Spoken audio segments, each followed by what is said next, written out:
আজি বোলো ধান অলপ মেলি লওঁ, যিহেতু ৰ'দটো ভাল আছে, একদম ইফালে ৰুদ্ৰমূৰ্তিৰ ৰ'দ দিয়ে আছে, গতিকে মানে বোলো ধান বোলো মেলি লওঁ। বৰষুণৰ কোনো যিহেতু ঠিক নাই, কোন মুহূৰ্তত বৰষুণ আহে, গতিকে এতিয়া আজি মেলি ল'লে দুমাহলৈ নিশ্চিন্তকৈ খাব পাৰিম তেতিয়া। আৰু গৰম বুলিতো নকৰিলে নহয়, গৰম বুলিতো খাই থাকোঁ, গতিকে ইমানখিনিও কৰিবই লাগিব আৰু।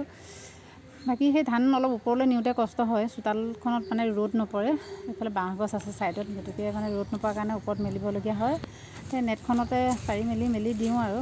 সেই কঢ়িয়াওঁতে অলপ কষ্ট হয়, ল'ৰাহঁত যিহেতু সৰু হৈ আছে, অকলে কৰিব লাগে এইখিনি কাম। মানুহজনো কৰ্মসূত্ৰে যিহেতু বাহিৰত থাকে, ইফালে ৰ'দ একেবাৰে ৰুদ্ৰমূৰ্তিৰ ওপৰত, গতিকে পটাপট বোলো কৰি লওঁ বুলি ওলাইছোঁ।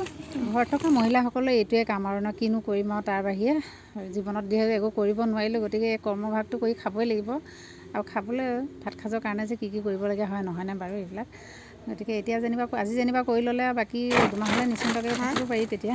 গৰমত ঘামি গৈছে, ইফালে ৰ'দো দিছে তামাম, গৰম লাগি গৈছে পূৰা। মই বোলো ফটাফট কৰি লওঁ, ইফালে যিহেতু দুপৰীয়া টাইম, ভাতো খাব লাগিব, গতিকে ফটাফট কৰি মেলি আজৰি। ইফালে গৰমত ঘামি জামি অৱস্থা নাইকিয়া হৈ গৈছেগৈ আৰু। ৰ'দৰ পৰা আহি আছে পানীবিলাক গৰম হৈছে। ইয়াত ভিতৰত থাকিলে ৰ'দটো ইমান গম পোৱা নাযায়, বাহিৰত গ'লেহে গম পোৱা যায়। পানী এগিলাচকে বোলো ভালকৈ খাই লওঁ, অলপ ঠাণ্ডা লাগক।